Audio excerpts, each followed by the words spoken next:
hey friends, hello and welcome to the channel. कैसे हैं आप लोग? उम्मीद कर रहा हूँ बहुत अच्छे से रह रहे होंगे और अपने पढ़ाई लिखाई में तो खैर बेहद ही सीरियसली लगे होंगे, राइट फ्रेंड्स। तो चलिए अब जल्दी से यहाँ पे इस वीडियो के बारे में बात कर लेते हैं। अगर इस वीडियो में आप लोग को वॉइस थोड़ी अनक्लियर है या कम है तो काइंडली कॉपरेट कीजिएगा फ्रेंड्स। थोड़ी सी फीवर होने के चलते आवाज़ थोड़ी सी अनक्लियर हो रही है। तो चलिए अब इस वीडियो के बारे में बात करते हैं। ये वीडियो बहुत ही इंपॉर्टेंट है फ्रेंड्स। बहुत सारे ऐसे डाउट्स आ रहे थे जेन्युइन कैंडिडेट्स एस्पिरेंट्स के, जिसको लेके बहुत ज़्यादा कन्फ्यूजन क्रिएट हो रहा था among candidates regarding eligibility criteria, form fill up, medical standards. तो उसके लिए वीडियो मुझे बनानी पड़ी है। कुछ करेक्शंस भी है यहाँ पे पिछले वीडियोस के, वो भी इस वीडियो में मेंशन करूंगा। तो काइंडली इस वीडियो को लास्ट तक जरूर देखिएगा। उसके बाद अगर कोई डाउट्स रह जाते हैं तो कमेंट्स में आके पूछिएगा, ठीक है। पहला चीज़ बताना चाहूँगा कि डिप्लोमा होल्डर्स के लिए जो एक क्वेरी हो रही है कि क्या है डिप्लोमा होल्डर्स जो 10th करने के बाद, बहुत लोगों ने डिप्लोमा किया है, बहुत लोगों ने 12th करने के बाद किया है, उसके बाद फर्दर इवन ग्रेजुएशन किया है या इवन बीटेक भी कंप्लीट किया है, तो क्या वो एलिजिबल है या नहीं है। तो 12th वाले पोस्ट के लिए जो बहुत लोग पूछ रहे हैं जिन्होंने 10th के बाद डिप्लोमा किया है, तो यहाँ पे एक थोड़ा सा कन्फ्यूज़न हो रहा है। एक्चुअली जो डिप्लोमा कर चुके हैं और उसके बाद वो ग्रेजुएशन भी अगर कर लेते हैं, जो कि रिकॉग्नाइज यूनिवर्सिटी से मान्यता भी उन्हें मिल जाती है, तो यहाँ पे इशू ही नहीं होना चाहिए कि 10th के बाद अगर किसी ने डिप्लोमा करा है तो वो 12th वाली जगह के लिए एलिजिबल है कि नहीं, दैट इज़ इक्विवेलेंट। तो फिर वहाँ पे कोई इशू नहीं होनी चाहिए। बट जब फॉर्म फिलअप यहाँ पे किया जा रहा है तो स्टार मार्क बन जा रहा है मैंडेटरी फॉर द फॉर्म में फिल करने के लिए marks of your 12th standard. तो यहाँ पे ऐसा कुछ बाइफर्केशन ऑब्लिक करके या स्लैश देके ऐसा कुछ नहीं दिया जा रहा है 12th ऑब्लिक डिप्लोमा। तो एक छोटा सा कन्फ्यूज़न यहाँ पे क्रिएट हो रहा है। स्टिल जो मुझे समझ में आ रहा है वो यही है कि आप भर सकते हो, बट ये चीज़ें चूँकि वहाँ पे मेंशन नहीं करी गई हैं, इस तरह से क्लियर नहीं रखा गया, हल्का वेग है, तो स्टिल कन्फ्यूज़न हो रहा है कि whether diploma ones are eligible और नॉट। तो इसका उपाय अभी एट प्रेजेंट ये है, मैं पता करने की कोशिश कर रहा हूँ उसको। तो इसका पता करने के पहले अगर आप लोग को इस चीज़ को क्लियर करना है तो एक सिंपल सा चीज़ है, अगर आप लोग RRB के वेबसाइट्स पर जाके उन्हें मेल करो लार्ज नंबर्स पे, तो वो उसका क्लैरिफिकेशन अपने ऑफिशियल वेबसाइट्स पे ही देंगे, जो कि सबसे ज़्यादा ऑथेंटिक होगा। इधर उधर से पता करने से बेहतर रहेगा कि आप उनसे ही चीज़ को क्लियर करो, राइट। ऐसे मैं भी पता कर रहा हूँ, जैसे पता चलेगा आप लोग को इन्फॉर्म कर दूंगा। उम्मीद कर रहा हूँ कि आप लोग भी मेल करोगे वहाँ पे ऑफिशियल वेबसाइट्स पे जाके कि regarding clarification for diploma holders whether they can apply for the post of 12th और नॉट, राइट। तो ये तो था आप लोग का डाउट नंबर 1 कि डिप्लोमा वाले भर सकते हैं नहीं, ठीक है। उम्मीद कर रहा हूँ अब ये चीज़ आप लोग का क्लियर हो गया होगा। जिन्हें बताया है कि हाँ आप कर सकते हैं वो भी निराश नहीं हुई है, जिन्हें ये लगता है कि नहीं भर सकते आप भी निराश मत होइए। वेट कीजिए थोड़ा सा क्लैरिफिकेशन आने का, उसके बाद ये चीज़ें थोड़ी फाइनल होंगी, राइट। चलिए अब लेता हूँ दूसरा नंबर डाउट जो कि बहुत इंपॉर्टेंट है कि क्या 12th के लिए अलग से भरना है, ग्रेजुएशन के लिए अलग से भरना है। तो पिछले वीडियो में बता चुका हूँ कि अगर आप ग्रेजुएट हो तो जनरली आप 12th वाले भर सकते हो, कोई इशू नहीं है, आपको एक ही बार भरना है। पर अगर 12th वाले हो तो आप सिर्फ 12th वाले के ही भरोगे, मेडिकल स्टैंडर्ड्स को देखते हुए ग्रेजुएशन के लिए नहीं जाओगे। बट परसेंटेज क्राइटेरिया की जहाँ तक बात हो जाती है कि वेदर 50% वाले क्राइटेरिया वाले लोग एलिजिबल है या नहीं है, तो यहाँ पे शायद मेंशन है कि 50% is the required marks which you have to get in your 12th standard for applying to this category. मतलब कहने का कि आपके 50% मार्क्स होने चाहिए 12th में। तो अगर जिन किसी का भी 12th में 50% मार्क्स कम है तो यहाँ पे फ्रेंड सॉरी आप अप्लाई नहीं कर पाओगे। ध्यान रखिएगा, नोट कीजिएगा इस बात को, ये बहुत ज़्यादा इंपॉर्टेंट है, ठीक है।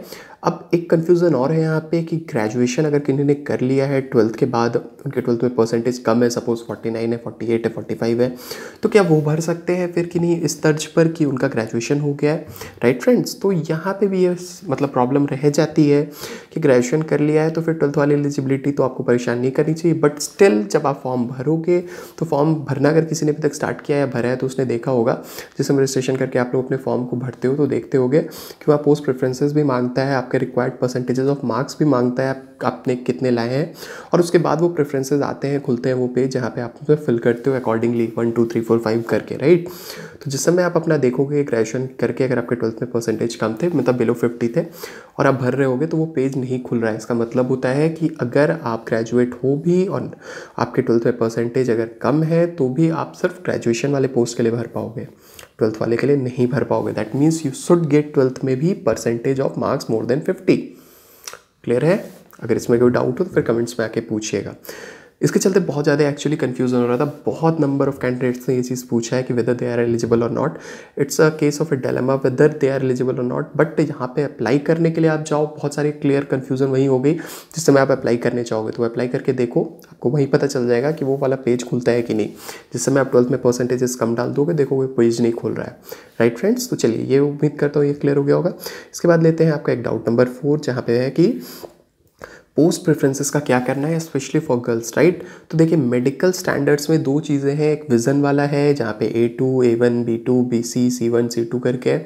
तो वहाँ विज़न ऑफ आई जो है 9 6/9 8 10, राइट। लाइकवाइज 6/6 आई दिया हुआ है। तो पहले तो आपको ये जांचना बहुत ज़रूरी है कि आपकी आई की एलिजिबिलिटी हो रही है कि नहीं उस पोस्ट के, जैसे कि SM वाला पोस्ट है, गुड्स कार्ड वाला पोस्ट है। यहाँ पे बहुत ही स्ट्रिक्ट रहता है इन सब चीज़ों में, जहाँ पे किसी भी तरह का करेक्शन भी अलाउड नहीं होता है, राइट। तो ये चीज़ को आप पहले करेक्ट कर लो। उसके बाद जो वहाँ पे डिस्टेंट और वो D वाला चीज़ें रहता है ना, डायप्टर जो भी है, तो उसके लिए एक बार अगर आप किसी मेडिकल प्रैक्टिशनर या फिर आई स्पेशलिस्ट से कंसल्ट करोगे with regarding in context of this requirement जो कि मांगा गया है, तो वो ज़्यादा बेटर क्लियर पिक्चर देंगे। Actually I am too not aware of that particular term in details, तो मैं उसके बारे में क्लियर आपको कमेंट नहीं कर सकता हूँ फ्रेंड्स, इसके लिए सॉरी हूँ। हाँ, अपार्ट फ्रॉम इट एक चीज़ और उसमें लिखी गई है मेडिकल में, आप देखोगे कि फिट होने चाहिए आप कंप्लीटली। तो वो फिटनेस फैक्टर में वो क्या खोज रहे हैं, वो क्या चेक करेंगे आपको, राइट। तो यहाँ पे भी ध्यान दीजिएगा, यहाँ पे एक हिडन क्लॉज है। हिडन क्लॉज क्या है कि वो फिट है, मतलब ऐसा नहीं किसी को अगर मलेरिया जॉन्डिस है तो वो एलिजिबल नहीं हो जाएगा, वो होगा, बट वहाँ पे वो बेसिक चीज़ें होती हैं ह्यूमन बॉडी की, वो चेक करेंगे वहाँ पे मेल्स फीमेल्स में, वो चेक करेंगे। जैसे कि आपका लंग सही होना चाहिए, चेस्ट सही होना चाहिए, जॉइंट्स में कोई मतलब कोई प्रॉब्लम नहीं होना चाहिए आपको, आई का ऐसा कोई प्रॉब्लम नहीं होना चाहिए, किसी तरह का क्रोनिक डिजीज़ नहीं होना चाहिए आपको, राइट।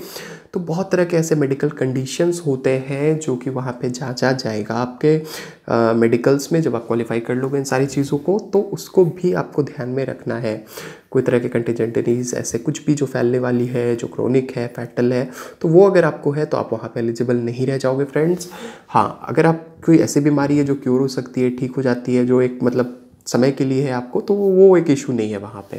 परमानेंट टाइप की डिजीज़ नहीं होनी चाहिए, हार्ट लिवर सही होना चाहिए, लंग सही होना चाहिए, लाइकवाइज वो मेडिकल स्टैंडर्ड कहने का मतलब है वहाँ पे। तो ये 2 पॉइंट्स, एक आई से रिलेटेड और एक आपके बॉडी फिटनेस से लेके, है ना।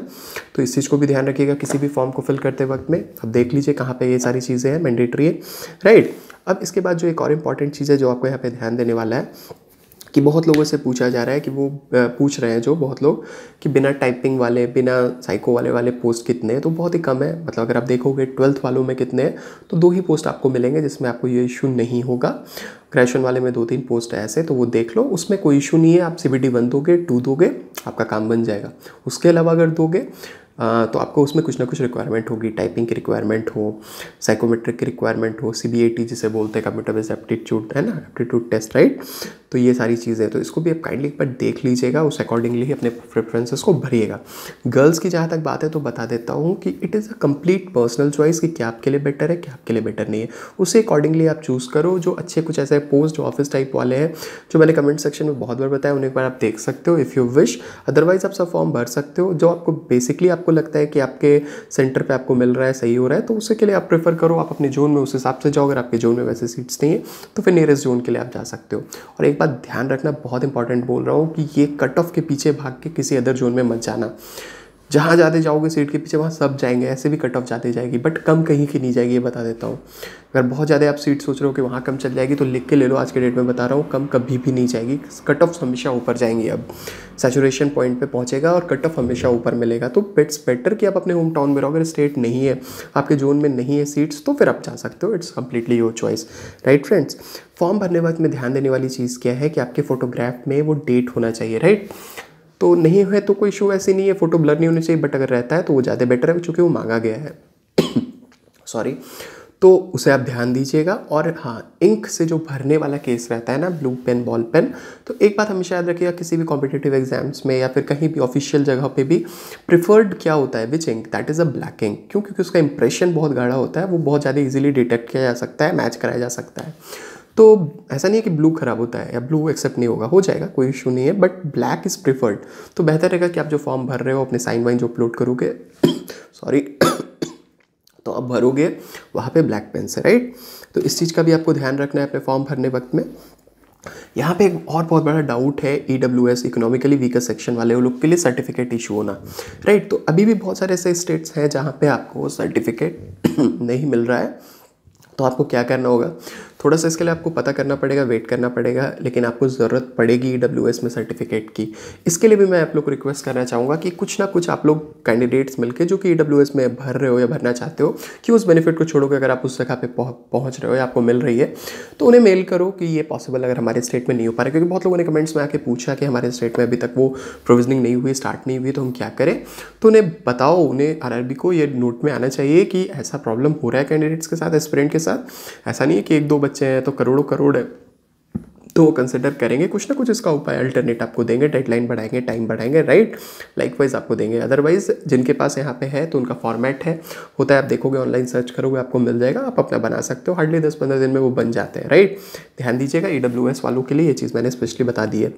इसके अलावा एक चीज़ और है कि SC ST वाले, राइट, OBC वालों को सर्टिफिकेट अभी तुरंत नहीं मांगा गया, बट SC ST वालों के लिए रिक्वायर्ड है। क्यों है ये भी बहुत लोग पूछते हैं। तो यहाँ पे इशू हो जाती है ना कि SC ST वाले लोग को अगर सर्टिफिकेट वो अपना फॉर्म भरने वक्त में नहीं देते हैं तो वहाँ पे वो एक होता है पास मिलने वाली चीज़, एग्जामिनेशन के लिए आपको सेंटर तक पहुँचाने के लिए, आपको मतलब उस जगह तक जाने के लिए आपको रेलवे के फ्री पासेस मिलते हैं। तो वो आपका सर्टिफिकेट से पहले प्रूफ करेंगे, मानेंगे हाँ भैया ये हो आप उस कैटेगरी में, तो ये आपके लिए वो इशू होगा, राइट। या बहुत जगह पे रिम्बर्स किया जाता है, तो वो रिक्वायरमेंट है उसकी, इस वजह से ये मांगा गया है प्रेजेंट, अदरवाइज़ कोई वैसी इशू नहीं है। इसके अलावा बहुत चीज़ और दिया गया है। फॉर एग्जांपल जो क्राइटेरियाज़ में आप लेवल वाले पोस्ट देखोगे, मेंस वाले दोगे, तो वो तो पिछले वीडियो के ही तर्ज पे चलेगा। एक और छोटा सा क्लैरिफिकेशन करूंगा, CA पोस्ट के लिए, कमर्शियल अप्रेंटिस के लिए training period. Sir training period में बहुत सारे अब चेंजेस आ चुके हैं और बहुत सारे चेंजेस हो रहे हैं। आने वाले टाइम में आपको और भी training period come short and days का देखने को मिलेगा। तो कमर्शियल अप्रेंटिस का जो ट्रेनिंग पीरियड पहले 2 साल का हुआ करता था, फिर कम हुआ, तो वो अब 80 डेज़ का घट के हो गया है, as per the best of my knowledge. और थोड़ी आप ही लोगों ने बताया तो उससे भी पता किया, तो फिर पता चला हाँ ऐसा बात में दम है, ये बात सही है।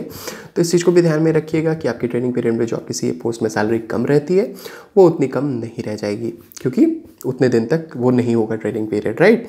अब एक सबसे इंपॉर्टेंट क्वेश्चन, जो भर रहे हो ना आप लोग फॉर्म, उसमें गलतियां भी कर दे रहे हो, तो गलती क्या मॉडिफाई करने का ऑप्शन दे रखी है RRB ने।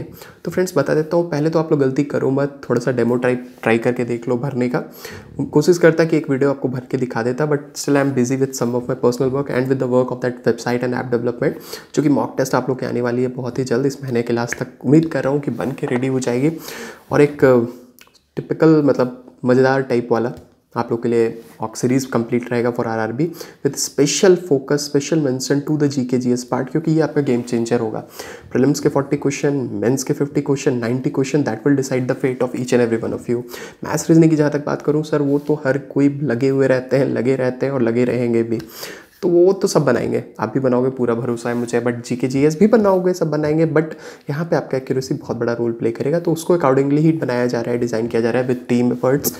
बहुत ही इसको इस तरह से बनाया जा रहा है कि आप लोग की उस मॉक टेस्ट सीरीज से बहुत चीज़ों की प्रिपरेशन सिर्फ उससे ही हो जाए, और फिर अगर आप उस तरह से पढ़ते हो जैसा कि बताया है पिछले वीडियोज़ में, तो ये प्रॉब्लम आपके लिए GK GS नहीं रह जाएगी, specially for the beginners and for the those जो कि थोड़ा GK GS से भागते हैं, राइट फ्रेंड्स। उम्मीद कर रहा हूँ ये चीज़ समझ गए होंगे।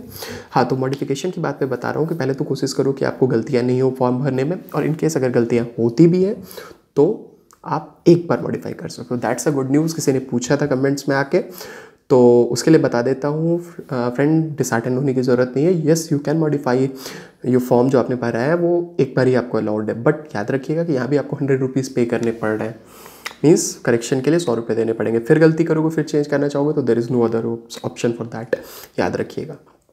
ये यहाँ पे एक इशू है जिसके लिए आपको एक बार ध्यान में रखना है। मॉडिफिकेशन का ऑप्शन है 100 रुपये पेमेंट देने के बाद, उसका आपको फॉर्म भरने के बाद आपको दिखेगा मॉडिफाई वाला ऑप्शन, तो वहाँ पे जाओगे तो पेमेंट ऑप्शन खुल जाएगा 100 रुपये के लिए। तो ध्यान रखिए कि गलती नहीं अगर होती है तो एक बार आपको चांस रहता है, राइट। मेडिकल स्टैंडर्ड्स के लिए थोड़ा विशेष ध्यान दीजिएगा, क्योंकि थोड़ा सा ये सब चीज़ों में मेडिकल में सब प्रोसेस हो जाने के बाद भी लोगों को छाट दिया जाता है, तो यहाँ पे भी दिक्कत है। तो इस दिक्कत को हटाने के लिए ही मैंने आप लोग को बताई, टाइपिंग एक ही लैंग्वेज में आपको देना होगा, whether it's Hindi whether it's English. तो उम्मीद कर रहा हूँ अब ये सारी चीज़ें आपको क्लियर हो गए होंगे फ्रेंड्स। यही था इस वीडियो में मेन मेजर डाउट्स जो मैं क्लियर करना चाह रहा था। रखता हूँ तो इस वीडियो को यहीं पे फ्रेंड्स, फिर जो डाउट्स है कमेंट्स में पूछिएगा। मिलता हूँ फिर नेक्स्ट वीडियो में, टिल देन बाय बाय।